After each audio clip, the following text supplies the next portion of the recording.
un poquito, de hecho, de las tareas que les he encargado, una de las características de las benditas ondas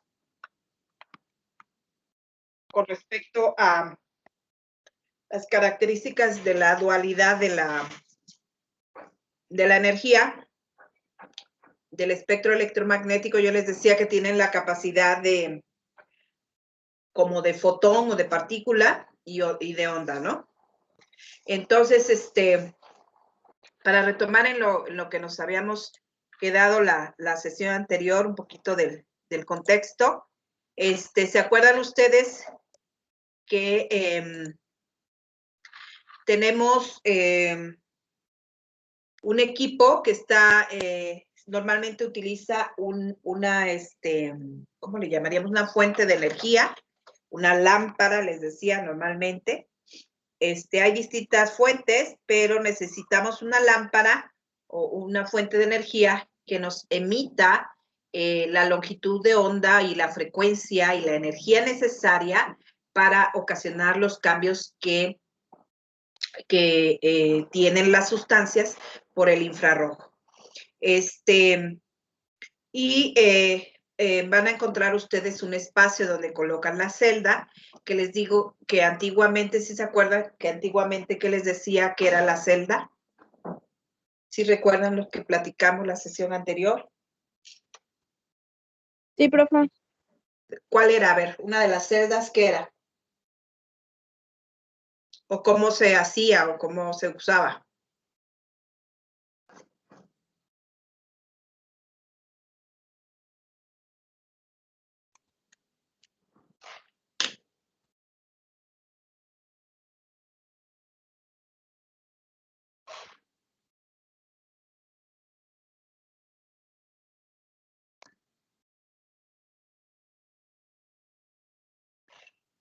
¿El infrarrojo sobre qué tipo de sustancias actúa?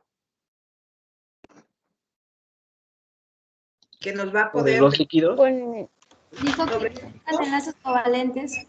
Ajá, enlaces covalentes. Entonces, ¿qué usaba o qué se usa? Antiguamente se usaba, ahorita ya casi no, pero ¿qué se usaba anteriormente que les platiqué? Como celda.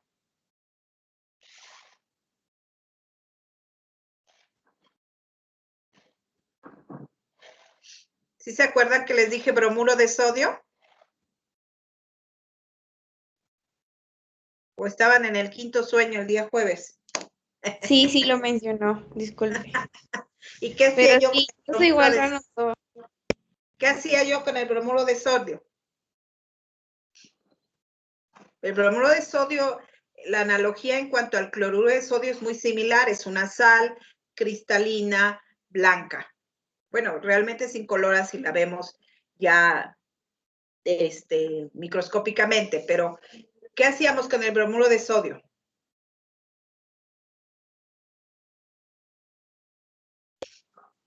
Comprimía para formar como una pastillita. Perfecto. El bromuro de sodio se mezclaba en un mortero con mi muestra y con el pistilo lo homogenizaba sin triturar mucho la sal, los cristalitos.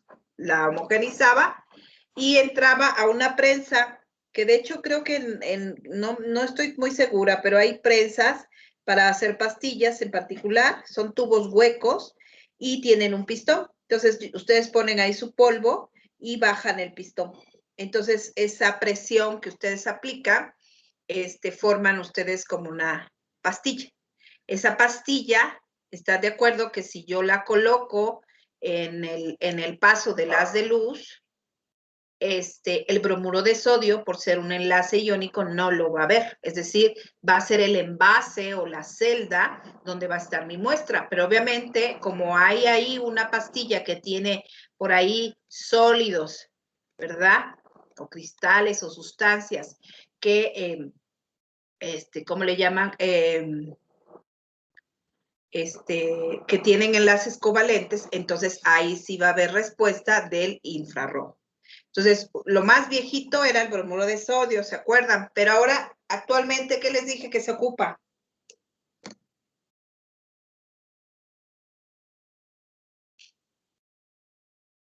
Ya veo que se durmieron a las 7 de la mañana.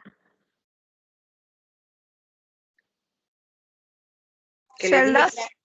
No, pero no, celdas, no. ¿Qué se usaba en lugar de celda actualmente? Que les dije carísimo. Era la punta de diamante. El cristal, ¿no? Perfecto, punta de diamante por ahí, perfecto. Es una punta de diamante que colocaban ustedes un poquito de su muestra y ahí servía de referencia, ¿no? Entonces, en la actualidad existen, tecnología que ha llevado a utilizar accesorios. ¿Por qué se dejó de usar el bromuro de sodio? Porque el bromuro de sodio, imagínense la sal, si ustedes la exponen a la humedad del ambiente, la humedad del ambiente empieza como a derretir el cristal, bueno, a derretir la pastilla, y entonces se desbarata y obviamente pues se utiliza, se lee y se desecha, ¿no? Porque no tiene una vida útil porque es bastante, absorbe bastante humedad, es bastante higroscópica esa cápsulita. Entonces es muy importante que pues sea una medición rápida, ¿no? Dentro de lo permitido del proceso, en caso de usar bromuro de sodio. En el caso del diamante no hay tanto problema, porque mi muestra la coloco y es. ¿Por qué es un problema el agua en mis muestras?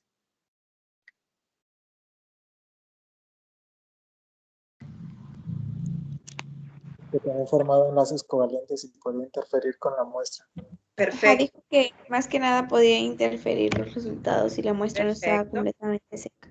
Exactamente. Entonces, el agua es una molécula que tiene enlace covalente y si está presente en mi muestra, pues puede interferir con algunos grupos funcionales que tuviera mi muestra. Lo vamos a ver más adelante. Entonces, ¿qué características debe de tener mi muestra para que pueda ser evaluada por infrarrojo? Debe de ser enlaces covalentes y debe de estar deshidratada. Maestra, ¿Okay? una pregunta. Ajá. ¿Por qué es necesario o por qué el infrarrojo solamente funciona con muestras covalentes, con enlaces covalentes? Ahorita vamos a ver por qué. La energía que emite tu lámpara, lo que va a provocar son vibraciones. Es una energía, esa cantidad de energía solamente provoca vibraciones. Para que tengas una idea, vibraciones es como resortes. Va a provocar un resorteo en los enlaces. Y los enlaces iónicos como tal no absorben esa energía, la dejan pasar. Y los enlaces covalentes sí, al absorber lo que van a provocar es vibración. Es como les decía yo, veo a Chayanne y híjole, mi corazón brinca como resorte, ¿sí? Entonces, pero si pasa Juan Camaney, no pasa nada, ¿no? ¿Sí? Entonces, la energía del infrarrojo es capaz de ocasionar, o esa energía es capaz de ocasionar vibraciones, y solamente las vibraciones lo hacen en los enlaces covalentes, porque funcionan como resortes. De hecho, vamos a verlo más adelante, pero sí es muy, muy importante tu pregunta. Gracias, profesor. Sí, bueno, entonces, de hecho, ustedes van a ver en la literatura que existe distinta, de infrarrojo, está infrarrojo cercano, medio y el lejano, ¿sí? Muchos tienen su intervalo. ¿Se acuerdan ustedes que ustedes vieron con sus dibujos de las ondas? ¿Qué onda, no? Acuérdense ustedes que la distancia entre una cresta y un valle se llama longitud de onda y se identifica con lambda, ¿no?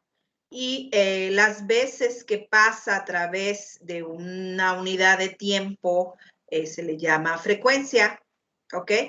Y aquí tenemos esas dos parámetros. La de arriba es frecuencia, es una B media psicodélica, y la de abajo se refiere a la longitud de onda, ¿sí?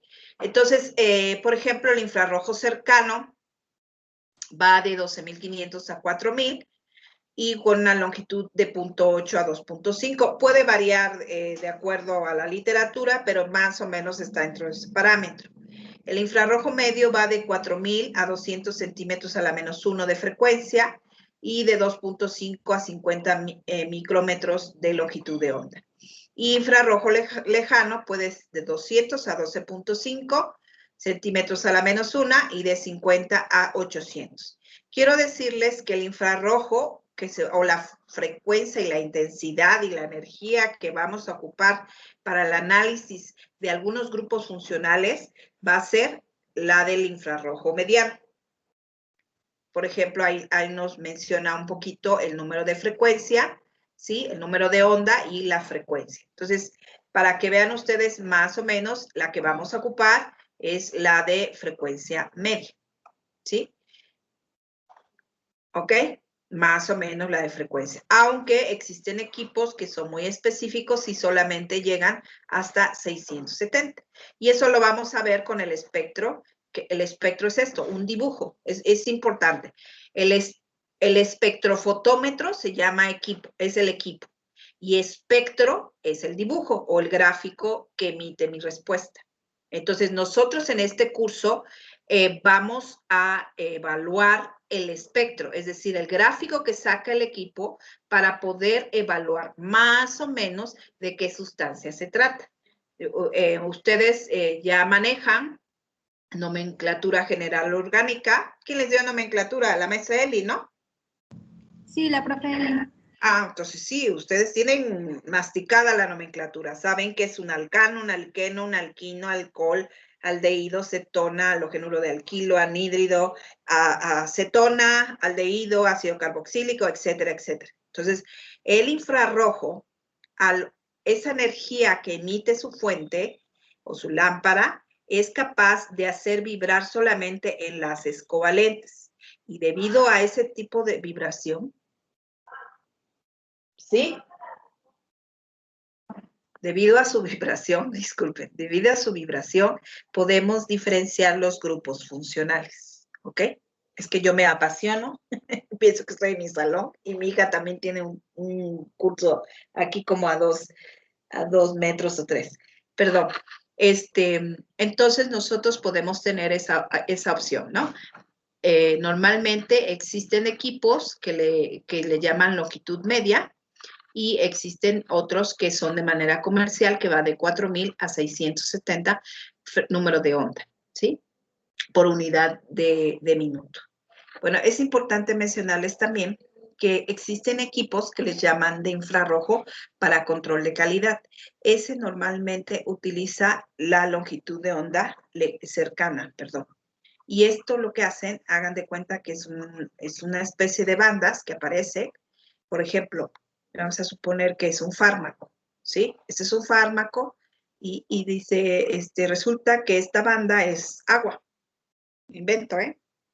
Entonces, ellos tienen un estándar que saben que si la altura de esta banda es de 10, por ejemplo, y el agua que tiene 10 tiene 1%. Entonces, si en mi muestra esta banda que yo identifico como agua tiene no sé, invento 8, altura de 8, en lugar de 1, pues tiene 0.8. Y por analogía, nosotros podemos saber el contenido de agua, de proteínas, de azúcares, etcétera, en base a un espectro. Pero bueno, esto se ocupa mucho para un análisis rápido en el aseguramiento de control, donde ustedes meten su muestra y le sale una serie de gráficos y dicen, pues tiene tanto de humedad, tanto de proteína, tanto cumple, libera el lote, sobre todo en alimentos o en algunos fármacos, ¿ok? Para rápido liberar el producto. Pero para poder identificar los grupos funcionales en específico, sí utilizamos el de la longitud de onda, de la región media. Es el que más se ocupa y particularmente los equipos vienen de 4.000 a 670. Este es un espectro infrarrojo. Véanlo ustedes qué bonito. Se ven unas bandas. Tienen, si ven en el eje de las X, mira, aquí va de 400, les digo que a veces de 650 a 400 a 4500 está el número de frecuencia. Entonces, en la parte de abajo tienen ustedes número de frecuencia, ¿sí? En el eje de las Y, aquí se le llama absorbancia, ¿ok? Perdón, absorbancia, transmitancia. Acuérdense que transmitancia se refiere a que yo tengo mi celda y la energía, parte es absorbida y parte es transmitida. Entonces, por ciento de transmitancia significa que aquí 100% dejó pasar. Y entonces van a tener distintos valores de transmitancia, que quiere decir que se absorbió, ¿verdad? El resto. No sé, por ejemplo, aquí casi no absorbió, si se dan cuenta, casi todo lo dejó pasar. En cambio aquí, ¿sí?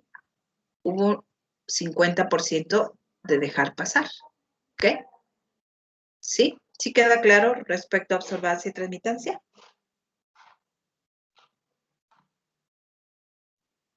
Sí, profe. Ah, ok.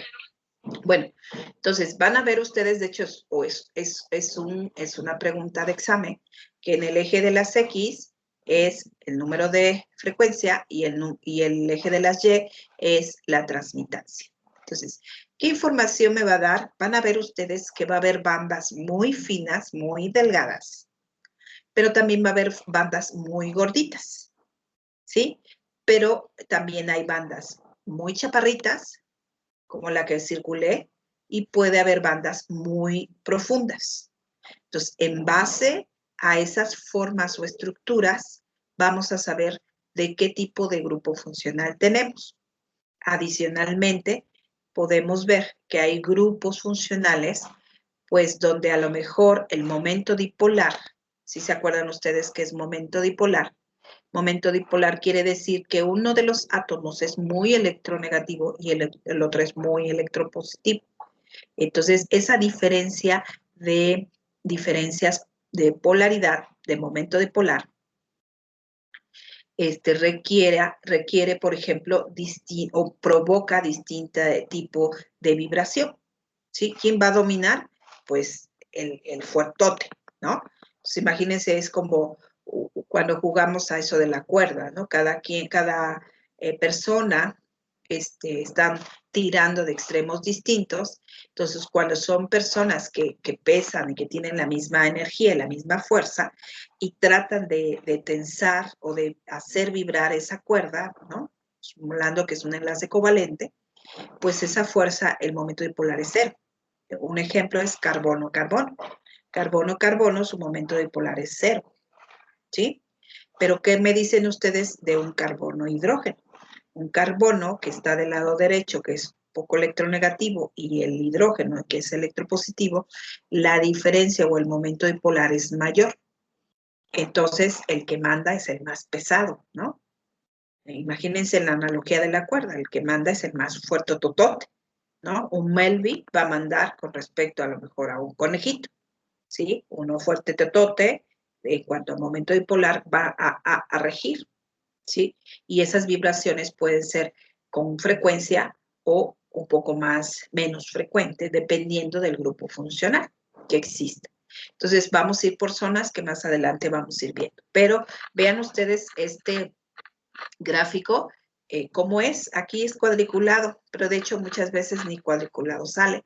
Y la ventaja es que en la actualidad existe en los equipos un software que está integrado a una computadora, y ese software tiene comunicación con una serie de bibliotecas a nivel mundial, en donde ustedes pueden traslapar su gráfico o su espectro con otros espectros y pueden definir qué sustancias se trata. Entonces, por eso es un buen método para identificación. De hecho, ustedes pueden, no sé, voy a poner mi estándar de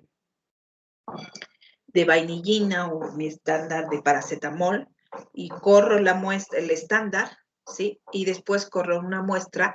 Ustedes pueden ir traslapando las figuras o los espectros y pueden definir si su muestra es paracetamol o no. ¿Ok? Pero obviamente necesitan un estándar, ¿sí? Bueno, esos estándares a nivel mundial, todo el mundo lo tiene para poder identificar grupos funcionales y moléculas en particular. Ese es un método de identificación, ¿sí? Ese es otro espectro. Vean ustedes, yo les decía que hay bandas que son gorditas. Miren esta banda. Yo siempre digo que hay gorditas bonitas y hay gorditas feitas y ahorita me van a ver decir por qué, ¿no? Hay gorditas, bandas muy, muy definidas, ¿no? Y hay bandas, pues hasta se traslapan, ¿no? Delgadas. Van a encontrar también bandas solas, solitarias, bien definidas, y van a encontrar bandas muy fuertes, como aquí, y van a encontrar bandas muy débiles, como las que vemos aquí. ¿Ok? Entonces, es muy importante que veamos algunas propiedades de la misma. Algo que se me pasó aquí comentarlos, que aquí es la longitud de onda. Miren. Entonces, en el eje de las X va número de onda, en el eje de la Y va % de transmitancia, y en el eje de la X prima o secundario va longitud de onda. Así es el espectro normal que van a encontrar ustedes en los distintos softwares o las distintas plataformas. De hecho, existen software o aplicaciones totalmente gratuitas donde ustedes pueden bajar el espectro de alguna sustancia de interés y la pueden comparar con el suyo. Por eso le llaman bibliotecas. Ustedes comparan y dicen, ah, mira, se parece a esta molécula, pero puede haber diferencias. Es importante marcarlas. Esas diferencias ustedes las identifican y pueden, por otros métodos espectroscópicos, definir si es o no la molécula. Entonces, particularmente, nosotros vamos a ver esas vibraciones provocadas por el momento dipolar solamente en los enlaces covalentes, ¿no? Cuando es mucho mayor esa diferencia, es mayor la absorción. Eso es importante mencionarlo. Es decir, si vamos a suponer es oxígeno, que es muy electronegativo, y es hidrógeno, que es muy electropositivo, y ese momento dipolar es muy grande, la absorbancia es mayor. Y si la absorbancia es mayor, la transmitancia es menor. ¿Ok? Y significa menor, pues quiere decir que va a ser chiquitita mi señal, ¿no? Bueno, perdón, al revés. Muy grande mi señal, muy profunda mi señal. Entonces, en base a eso, nosotros vamos a tener, pues, distintos tipos de espectros, ¿no? Y bueno, como les decía, vamos a utilizar normalmente pregunta de examen. En esta técnica que vamos a utilizar, parte de lo que es el espectro medio del infrarrojo. ¿Ok? Y es importante que ustedes resalten. ¿Por qué? Porque estamos usando por ahí de 4000. Si ven ustedes aquí los 4000 y aquí por aquí están los 700, ¿no? Entonces, esa es la frecuencia que tenemos que estar utilizando o que utilizamos. Bueno, por ahí la pregunta que me hacía, no me acuerdo quién me hacía porque no los veo, pero dígame quién lo hizo, que por qué nada más los covalentes, porque la radiación infrarroja solamente tiene esa suficiente energía para provocar esas vibraciones, ¿no?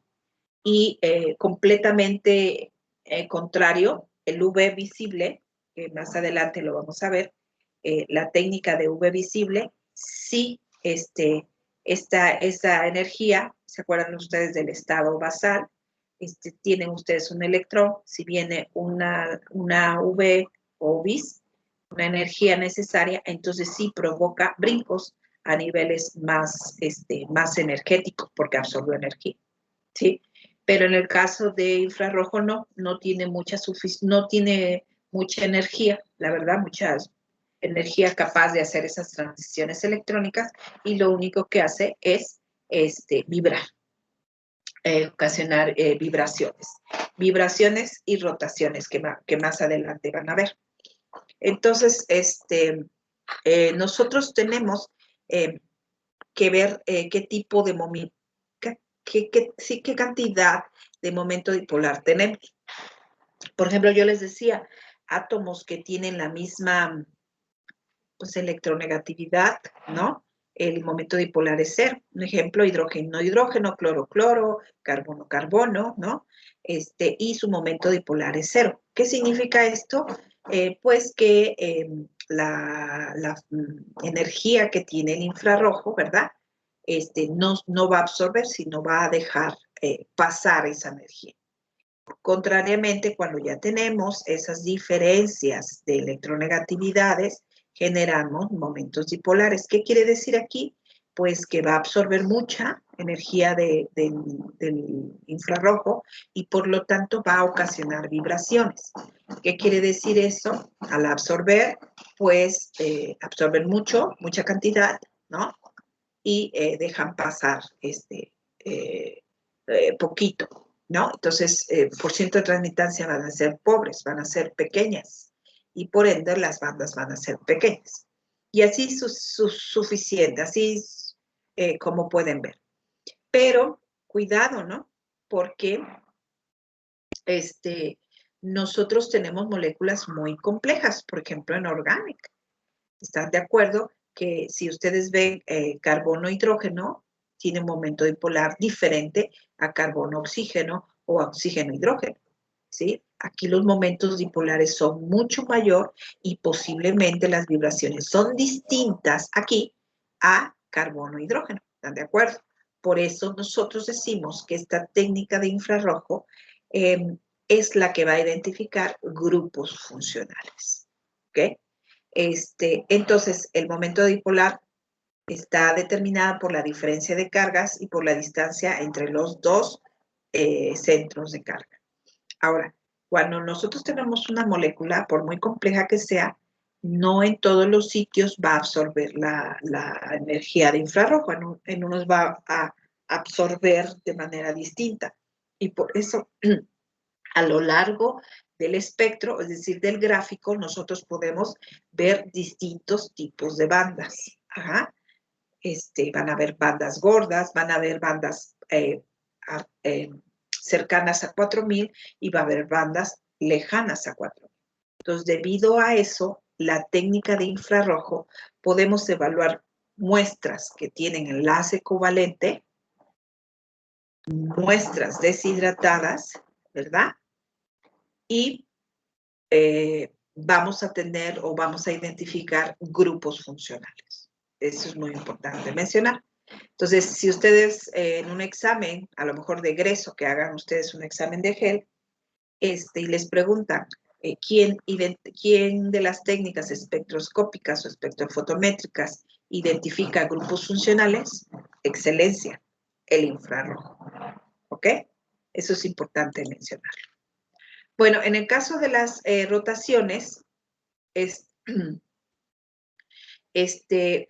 vuelvo a decir, la energía que tiene el infrarrojo es muy limitada, es muy pequeña, ¿no? Y entonces lo que hace muchas veces es provocar unas vibraciones, hagan de cuenta, o ciertas rotaciones, perdón, hagan de cuenta que hacen torsiones en los enlaces, ¿ok? Entonces, lástima que no estamos presencial, pero vamos, imagínense ustedes que sus brazos son enlaces covalentes, ¿sí? Entonces, ¿qué va a provocar? Sus manos, si lo mueven hacia adentro y hacia afuera, van a provocar ustedes lo que se llama tensión, ¿sí? ¿Sí? Estiran y encogen, estiran y encogen. Entonces, el infrarrojo en las moléculas, imaginémonos así, que el estirar los brazos y encogerlos es un tipo de vibración, tensión, pero también pudiera ocasionar que genere lo que llaman rotaciones. ¿Qué significa rotaciones? Puede ser que mis dos manos suban y bajen, ¿no? Como un movimiento de tijera o un movimiento de torsión. Voy a hacer ejercicio con el infrarrojo, fíjense. Se me hace que me voy a tener que irradiar con el infrarrojo. Entonces, vuelvo a insistir, el infrarrojo no tiene tanta energía como para excitar electrones y brincar y hacer de las suyas, pero sí tiene energía suficiente para ocasionar esas tensiones o esas rotaciones en una molécula. ¿Ok? Bueno, vuelvo a insistir, siempre tiene que ser en infrarrojo medio. ¿Ok? Siempre, o es, ¿no? Y es importante también, chicos, ustedes vieron orgánica, ¿no? Y imagínense un doble enlace. Un doble enlace, ¿no? A lo mejor carbono-carbono, que su momento dipolar es 0, pues ese doble enlace con sus electrones, esa vibración va a ser muy complicada, ¿no? Porque tienen esos dobles enlaces, ¿ok? Pero ¿qué les parece si ustedes tienen un carbonilo? Es decir, un carbono y un oxígeno.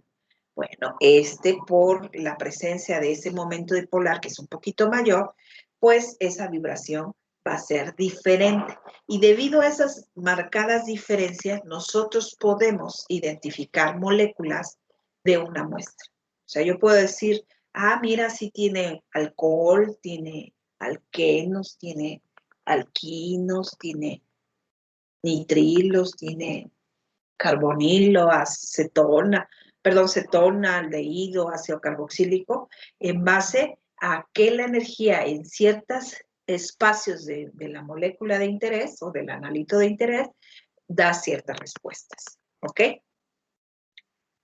Es importante mencionar, pues, que cuando son moléculas muy sencillas, pues es fácil ver la vibración, ¿no? Y pocos son los enlaces que van a ver. Por ejemplo, el agua.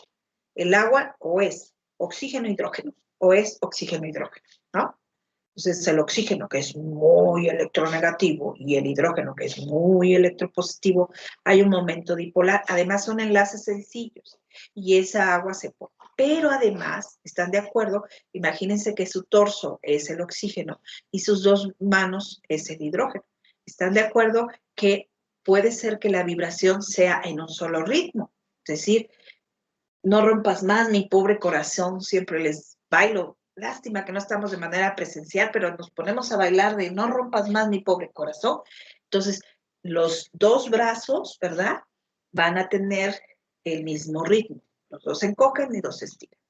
Pero también puede ser que las moléculas, la energía que absorban, haga que sea asimétrica, ¿sí? No todas al mismo ritmo, una encoge y una estira, y una encoge y una estira. Entonces, imagínense, el agua que es tan pequeñita, lo que puede ocasionar, ¿no? Hay vibraciones simétricas o tensión simétrica, tensión asimétrica, y no dejemos la de tijera y la de torsión. Entonces, el agua que es tan simple, tenemos cuántas vibraciones. Esta va a depender del tipo de vibraciones que ocasiona y por ende va a identificar los grupos funcionales, ¿no? Y eso lo podemos ver, a lo mejor tener cuidado, les decía yo, el SO2, que aparentemente lo vieron ustedes en inorgánica, ¿no? Y dirían, pues que no es molécula orgánica, entonces no tiene enlace covalente. No. Hay que checar. El anhídrido sulfuroso tiene enlaces covalentes, tiene dobles enlaces, tiene momentos dipolar y obviamente va a vibrar de ciertas maneras, ¿no? Y entre más compleja sea mi molécula, ¿sí? Mucho más tipos de vibraciones va a tener. Por ejemplo, aquí, si yo tengo un alcohol, este carbón, por el efecto que tiene, por la cercanía del oxígeno, va a tener una vibración diferente a este que está más alejado, a este que está muchísimo más alejado y a este que está súper alejado, ¿no? Y debido a ese tipo de vibraciones que va a ocasionar el infrarrojo, ¿verdad? Podemos identificar los grupos funcionales. No sé si tengan duda hasta aquí. No, creo que Bueno, entonces, ¿qué ocasiona la energía de infrarrojo? Vibraciones. Y va a haber vibraciones de estiramiento, así como cuando se levantan en la mañana nos toca jueves, mañana es jueves, chicos, y a las 7 de la madrugada se van a van a ustedes absorber infrarrojo, se van a estirar con sus dos manitas, ¿verdad? Y de estiramiento, vuelvo a decir que puede ser, o de estiramiento puede ser simétrico o asimétrico. Y en el caso de flexión, pues existen muchos más, ¿no? En forma de tijera, en forma de balance, en forma de aleteo, en forma de torsión, no tienen idea, ¿no? Entonces, dependiendo de la complejidad que pudiera tener mi molécula, si es una molécula, no sé, sencilla, ¿no?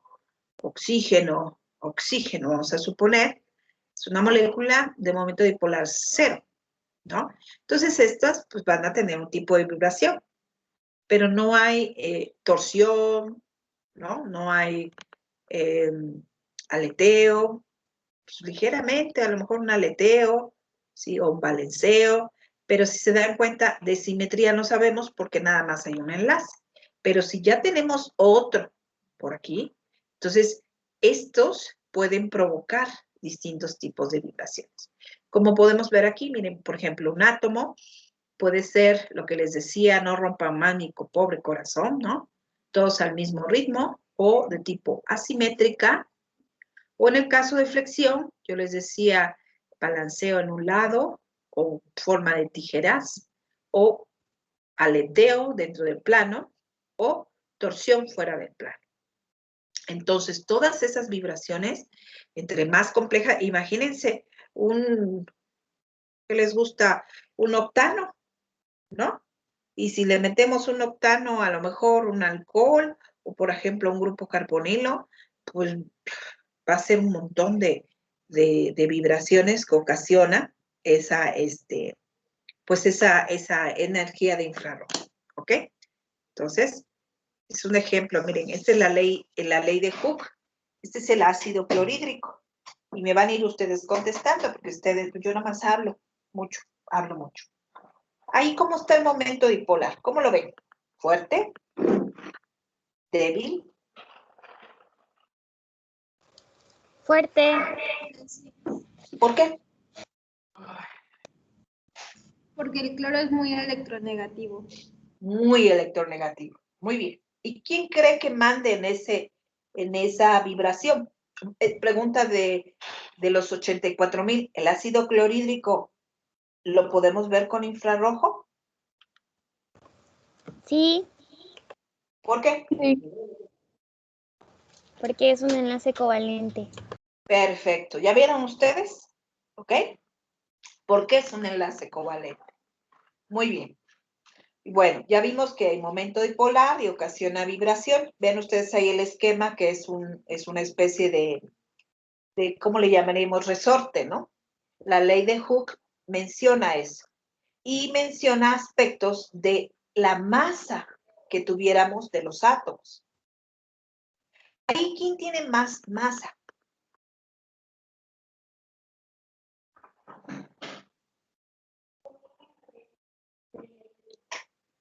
Pum, pum, pum, pum. Pregunta de maratón. ¿Ustedes nunca jugaron el maratón?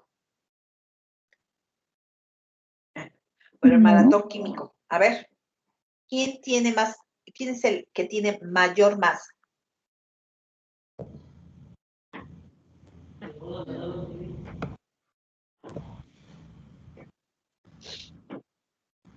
No se amontonen, nomás con que uno hable es suficiente, porque luego como que no se escucha. ¿El cloro? El cloro tiene mayor masa. ¿Por qué?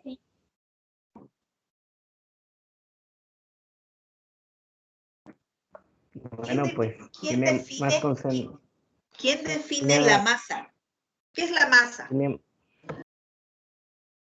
Tiene más concentración de protones, neutrones, ¿no? O de neutrones. Muy bien, la masa de hecho la da el núcleo. ¿Se acuerdan ahí? Sacúdanse su cabecita del lado derecho e izquierdo y van a sacudir sus conocimientos. Por ahí están guardados. ¿Sí se acuerdan que en el núcleo tienen ustedes los protones y tienen ustedes los neutrones? ¿Sí se acuerdan ustedes?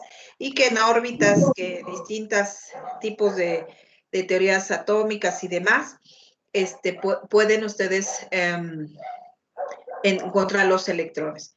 Pero de hecho, la masa, que es la cantidad de materia, generalmente ahora sí que la que define es el núcleo, ¿ok?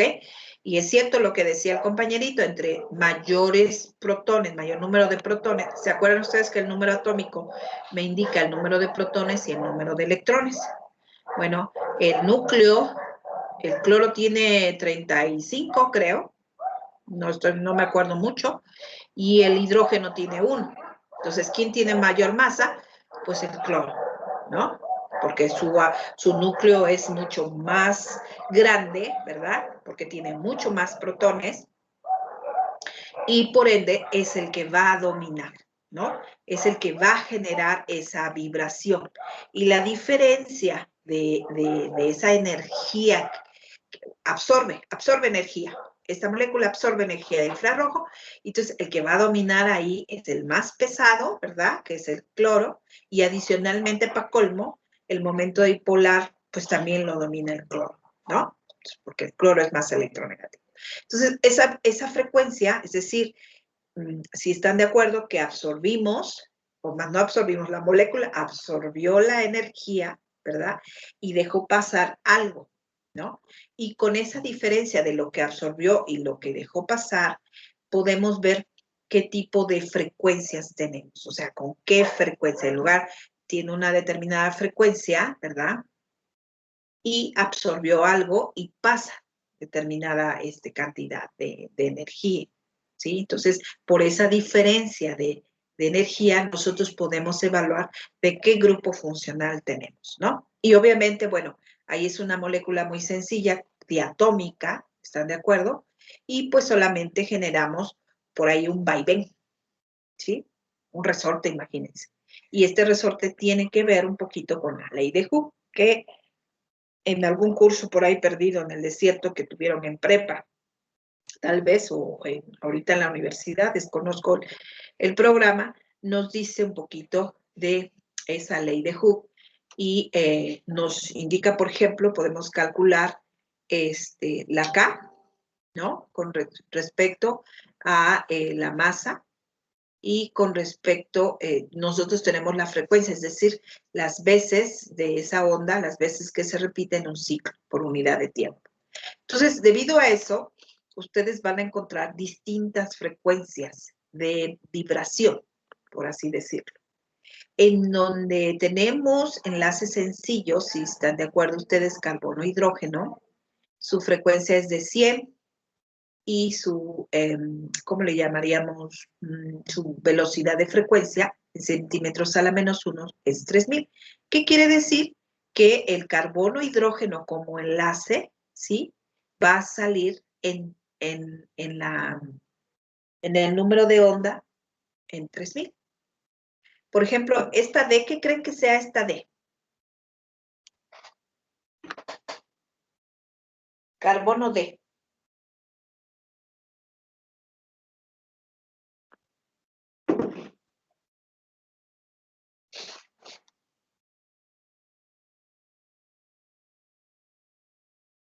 ¡Hi, hi! ¿La D qué significará? Oh my God, eso significa. Oh La B. Dios. ¿Eh? D de dedo. La B. D de dedo. D. ¿Qué significa? Esta D. ¿Qué significará? Porque aquí dice, bueno, en inglés, pero dice átomos más pesados. Porque, pues sí es cierto, el hidrógeno es un elemento, un átomo muy ligero, ¿no? Solamente tiene un átomo, un protón y un hidrógeno, un electrón, ¿no? Pero la D, ¿a qué se refiere? Si es más pesado.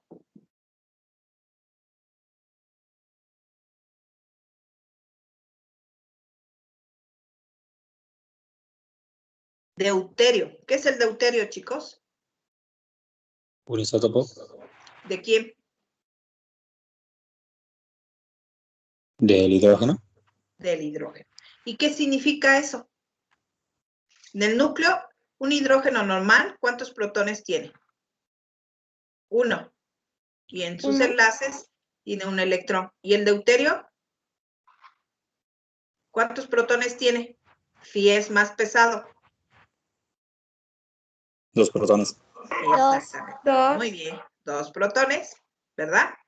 Y tiene solamente un electrón, por eso es su isótopo, porque la masa es distinta, ¿sí? Iso significa igual, ¿no? Bueno, entonces, obviamente el carbono deuterio no va a salir en 3000, va a salir en 2100. Si ven ustedes, entre más pesado es el átomo, va a salir en distintas longitudes, en distintas números de onda o frecuencia, ¿ok? Por ejemplo, carbono, habíamos dicho que sale en 1200, pero ¿qué les parece carbono doble enlace carbono que sale en 1600? ¿Por qué? Por este doble enlace que tiene, uy, le va a costar trabajo vibrar, ¿ok? ¿Sí? No es que pese más, pero le va a costar más trabajo, tiene mayor rigidez, ¿no? Y vamos a aparecer en 1660. El triple enlace, por ende, va a salir un poquito más arriba. Ahora, ¿qué vemos? Carbono-nitrógeno. Sus momentos dipolares son distintos, pero no tanto. De hecho, el carbono en la tabla periódica anda por aquí y el nitrógeno anda por acá. Entonces, no hay mucha diferencia. Podemos ser muy semejante a carbono. Carbono, de hecho, vean ustedes, 1200. Pero, ¿qué pasa con el doble enlace? Le va a costar trabajo vibrar y se va a frecuencias o a número de frecuencias mayores, y con el triple, pues mucho mayores. Y así sucesivamente con los distintos grupos funcionales, que vamos a ir poquito a poquito, ¿sí? Suave, suavecito, ¿ok? Como diría el filósofo Fonsi. Fíjense lo que hace. Esta es una animación que me la robé del internet, pero me parece fabuloso eso. El de en medio ahí, chicos, ese verde es un carbono. Los dos blancos son hidrógeno. Y el rojo ahí es un oxígeno. ¿Qué ven ustedes? Ahí viene la energía infrarrojo. ¿Qué vibraciones tiene? ¿O cómo ven las vibraciones? Díganme Es qué un tipo de aleteo. ¿Eh? Era del, ¿no? ¿No se ve? Es un aleteo. Sí, es un aleteo muy ligero, Sería pero la detención. la detención, ¿están de acuerdo? ¿Qué tipo de tensión es? Por ejemplo, con las bolitas blancas. ¿Es simétrica? Simétrica, porque las dos van al mismo tiempo, ¿no? Ajá. ¿Sí están de acuerdo? Pero con Sí. la del oxígeno, ¿cómo la ven? ¿Es fuerte como la del hidrógeno? No. No, es más débil. ¿Por qué creen que sea más débil? por el doble enlace, ¿no? Exactamente. ¿Ok? Y ahora, el hidrógeno va a un ritmo, ¿verdad? Con respecto al carbonilo, ¿cómo van? ¿Van igual? No. No, No, va más rápido. Ah, ¿verdad? Se vuelve un poco asimétrico. ¿Ya vieron ustedes? Entonces, dependiendo de cómo está mi átomo, a lo mejor específico, con respecto a lo que tiene un lado, ¿sí? Son los tipos de vibraciones que vamos a tener. Por eso luego ven en el espectro que les enseñé, había como bandas delgadas, pero que estaban traslapadas una con otra. ¿Por qué? Porque, pues, como son varios elementos y varios átomos presentes en la molécula, pues va a ocasionar distintos tipos de vibraciones. Este es el formaldehído. Es el aldehído más sencillo. Y ustedes van a ver, unos se alargan y otros se acortan. Miren, qué bonita animación, me encantó. Pero, ¿qué pasa ahí? ¿Qué estamos viendo? Ya Es cambió la vibración, ¿verdad? de flexión. Exactamente. ¿Qué tipo de flexión sería? Simétrica. ¿A qué simula? De A ver si- aleteo. Ajá, ¿verdad que sí? Aleteo, muy bien. Ay, ya hasta me emocioné y ya no los dejé ver bien. ¿Ya vieron ustedes? ¿Sí? Y el carbono oxígeno, el pobrecito anda, como es pesado y está regido por los electrones pi del doble enlace, casi no vibra, le cuesta trabajo. Y debido a eso, pues se va a ir a frecuencias más bajas. Las del hidrógeno, como son aleteos y vibraciones muy fuertes, se van a ir a frecuencias altas. o a número de frecuencias altas. Cuando le cuesta trabajo vibrar, se va a ir a número de frecuencias más bajas. ¿Sí? En ese. ¡Yuhu! ¿Cuál será? ¿Tijera? No, ¿De balanceo? de balanceo. ¿Ya vieron ustedes? ¿Sí?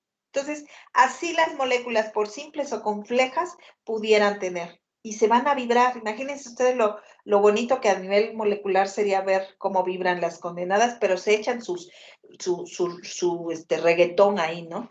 ¿Cuál quieren que se eche? ¿No? La de anoche comí un pecado, ahí se la echa, al ritmo que quieran. Si se dan cuenta, la energía de infrarrojo no rompe ni excita electrones, no hace que brinques de un nivel a otro. Lo único que hace es que vibren, como cuando yo veo a Chayanne, vibro, pero por todo cada una de mis células y moléculas que tuviera. Seguramente su mamá también, pero de verdad, ¿sí? Así es la energía de infrarrojo, solamente vibra. Y bueno, es importante mencionar, para mantener el resorte comprimido, es baja energía, pero para estirarlo, acuérdense que cada enlace, ¿verdad? Es alta energía.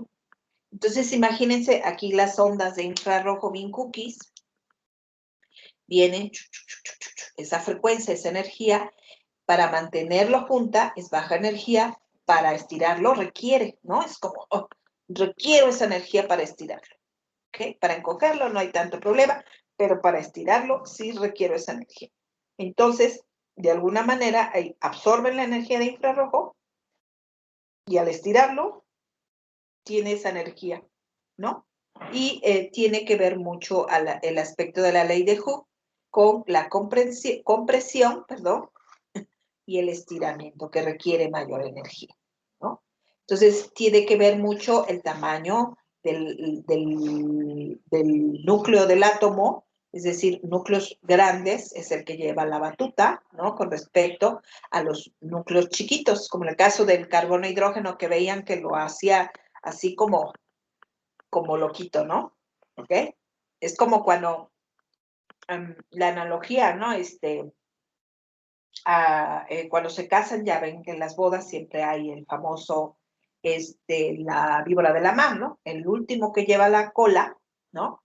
Pues es un átomo pobrecito chiquito, porque todo el resto de la molécula grandotota, pues lleva una sinergia, ¿no? Una energía que absorbió, y el pobrecito anda bailando que luego se suelta y se va. Bueno, en el infrarrojo no ocasionamos esa ruptura que se va volando, pobrecito, el de la cola ¿cómo se llama? De la víbora de la mar, ¿no?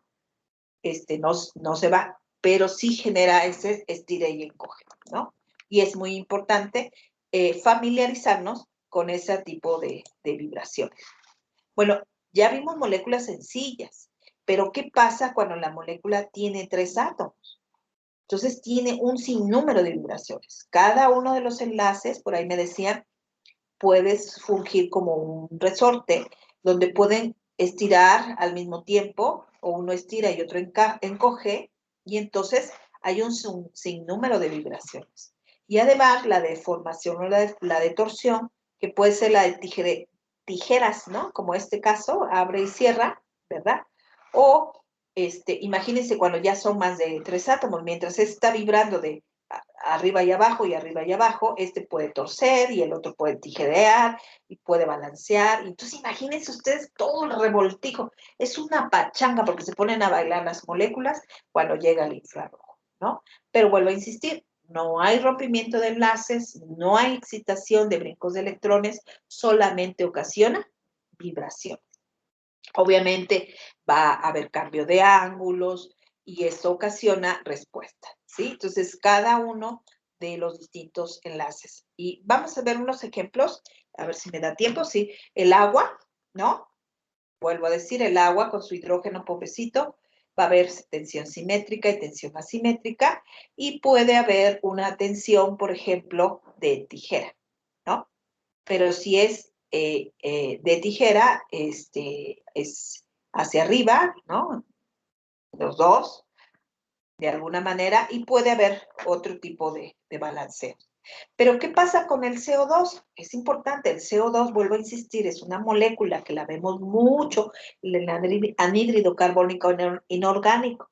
El infrarrojo no es específico para moléculas orgánicas, es específico para moléculas con enlace covalente. Entonces, en química inorgánica existen compuestos que pueden tener ambos tipos de enlace. Y bueno, el anhídrido carbónico, ustedes ven ahí, el carbono es el chiquito aquí y el oxígeno es el gordote, el electronegativo, y podemos provocar tensión simétrica, es decir, que se puede encoger y se puede estirar. Se puede encoger y se puede estirar, aunque esté en el mismo plano, como lo vimos el carbonilo en el caso del videíto que les presenté, ¿no? Pero también es asimétrica, puede ser que uno se encoge y el otro se estira, uno se encoge y el otro se estira. Y puede ser también de deformación, aunque hay un impedimento fuerte de los dobles enlaces que pudiera tener el carbono, estos simulan los dos dobles enlaces, ¿están de acuerdo? Hay una muy baja deformación, ¿sí? Pero existe esa vibración y debido a ese tipo de vibraciones, el dióxido de carbono lo podemos ver en el caso del infrarrojo. ¿En qué estado estará el dióxido de carbono? ¿Qué estado de agregación lo conocemos? Gas. Gaseoso. Gaseoso. Entonces, el infrarrojo podemos analizar muestras sólidas, muestras líquidas y muestras gaseosas con ciertos aditamentos, ¿sí? La muestra debe de estar deshidratada. ¿Están de acuerdo que si un sólido lo quiero deshidratar, lo puedo secar en una estufa? Oleofilizar. ¿Están de acuerdo?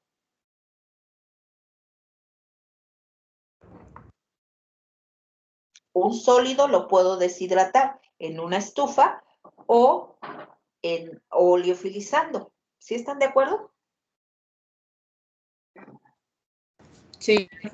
Bueno, un líquido, mientras no sea volátil ni haga pum, lo puedo deshidratar en una estufa.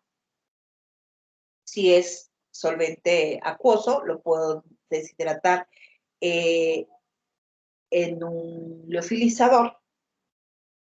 Pero si es un solvente orgánico flamable, ¿cómo lo puedo deshidratar? Porque si lo meto a la estufa, hace pum. ¿Cómo le podemos quitar el agua a un líquido? Es químicos.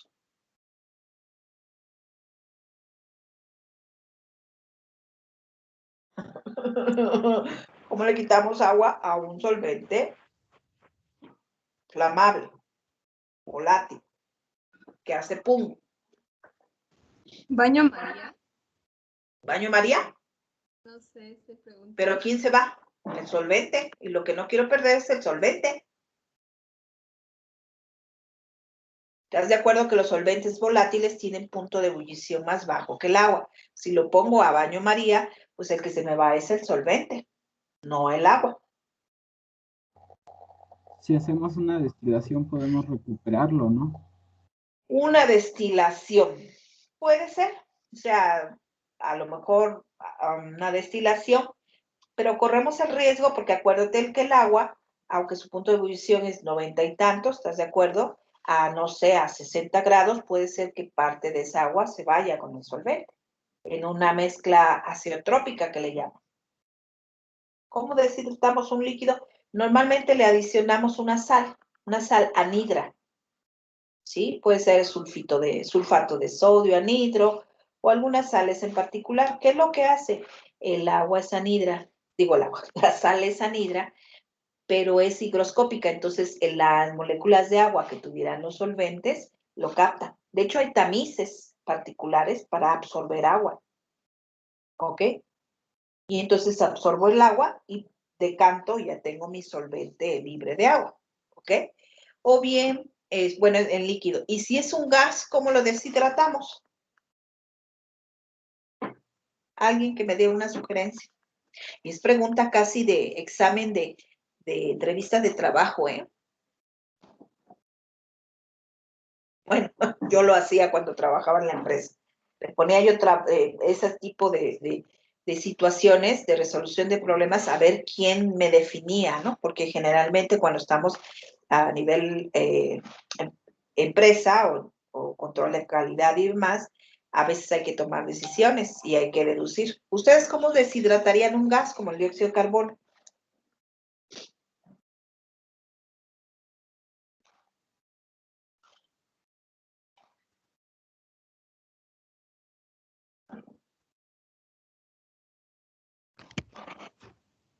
¿No, Babi?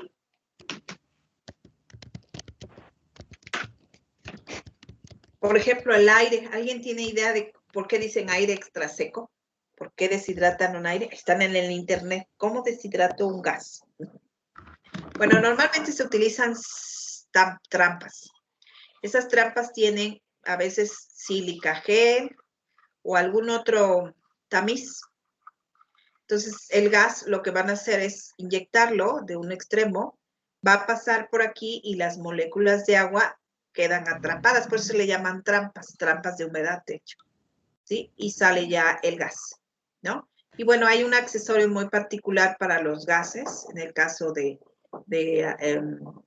infrarrojo, es una cápsula donde se inyecta la muestra, pero previamente se debe deshidratar, ¿ok? Porque si no, vamos a tener ahí unas bandas que equivocadamente podemos decir que es un compuesto y resulta que es otro, ¿ok?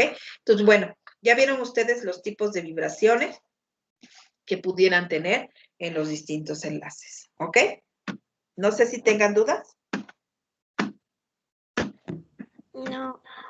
No, eso me encanta, matar ir el líder. Entonces, mañana examen, ¿no? No. Ok, bueno, vamos a empezarlo. Bueno, pónganse vivos y más participativos. Si hay duda, me lo hacen saber, porque a veces por eso a mí no me gustan las clases virtuales, porque el observarlos, el visualizarlos, yo sé si le entendieron, si hicieron muecas, si hicieron, ¿no? O se imaginan o hacen sus vibraciones con los bracitos, yo sé que le están poniendo ganitas de tratar de entender, pero como no los veo, y bueno, no insisto ni los obligo a usar cámara, porque muchos de ustedes pues o usan cámara o les llega el internet, ¿verdad? Porque se traba mucho las máquinas o el internet, pero otros realmente es porque andan en la fachez, ¿no? Es como yo, andamos, luego se me olvida y traigo el mandil puesto dando clases, imagínense lo más chusco del mundo.